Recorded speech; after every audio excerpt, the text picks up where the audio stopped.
Hinter cafe एक murder mystery, एक ऐसी मिस्ट्री है जो आज भी लोगों नहीं सुलझा पाए हैं। आखिर 31 मार्च 1922 को ऐसा क्या हुआ था जिसके कारण एंड्रियास और उसके परिवार के 6 लोगों की इतनी बेरहमी से मौत हुई। उनकी मौत बहुत ही डरावनी थी। उनको काट काट के, या फिर आप ये कह सकते हैं उनकी आंतड़ियाँ बाहर निकाल के उनको मारा गया हो। तो इस मिस्ट्री को जानने के लिए बने रहिए इस वीडियो के अंत तक।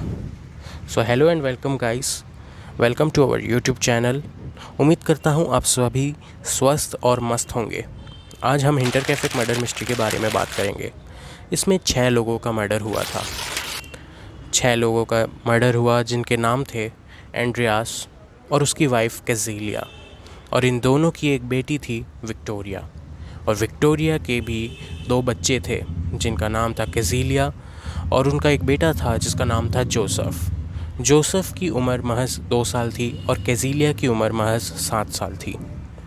और जो छठे शख्स थे इस कहानी में जिनका मर्डर हुआ था, उनका नाम था मेड मारिया। वो इनके यहाँ मेड का काम करती थी।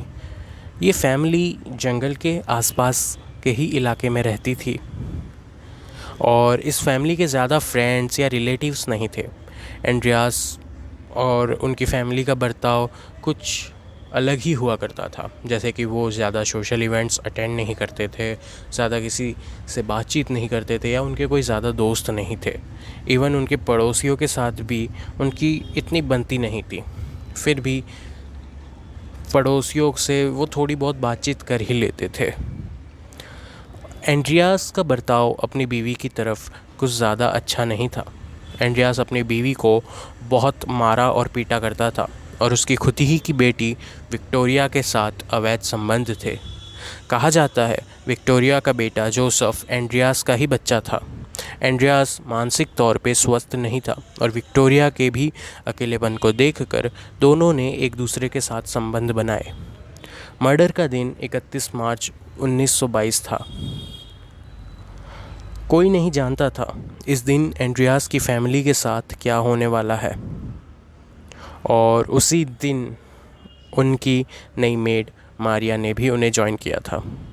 मर्डर के कुछ दिन पहले कुछ अजीब घटनाएं घटित हो रही थी, जैसे कि घर की चाबियां खो जाना, छत से कुछ अजीब सी आवाज़ें आना, और मर्डर को कुछ दिनों पहले ही एंड्रियास ने अपनी घर की तरफ आते हुए किसी को, यानी कि आप कह सकते हैं आते हुए किसी के पैरों के निशान देखे थे जो कि जंगल की तरफ से आए थे, पर अचानक से वो पैरों के निशान उनकी घर की तरफ आकर रुक गए, और बस उसके बाद उन पैरों को निशानों को कहीं नहीं देखा गया।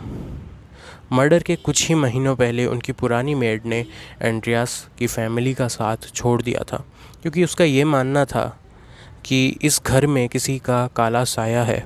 उस मेड को एंड्रियास के घर में किसी की शैतान के होने का आभास होता था, और मर्डर होने के बाद भी एंड्रियास के घर चिमनी से धुआं निकल रहा था, और उसकी गायों को चारा भी दिया जा रहा था, और मर्डरर एंड्रियास की गायों को बहुत ही ज़्यादा देखभाल कर रहा था, और वो उनकी गायों का दूध का भी इस्तेमाल कर रहा था।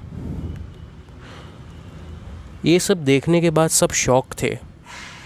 ये सब एकदम कॉमन सा लग रहा था, जैसे कि उनके साथ कुछ हुआ ही नहीं। लेकिन कुछ दिनों बाद उनके नेबर्स, यानी कि उनके पड़ोसी को शक हुआ कि कुछ तो गड़बड़ है, क्योंकि एंड्रियास अपने खेत में दिख ही नहीं रहा था, ना कि उनकी बेटी विक्टोरिया चर्च में जा रही थी, और ना ही विक्टोरिया के बच्चे जोसेफ और कैज़िलिया स्कूल जा रहे थे।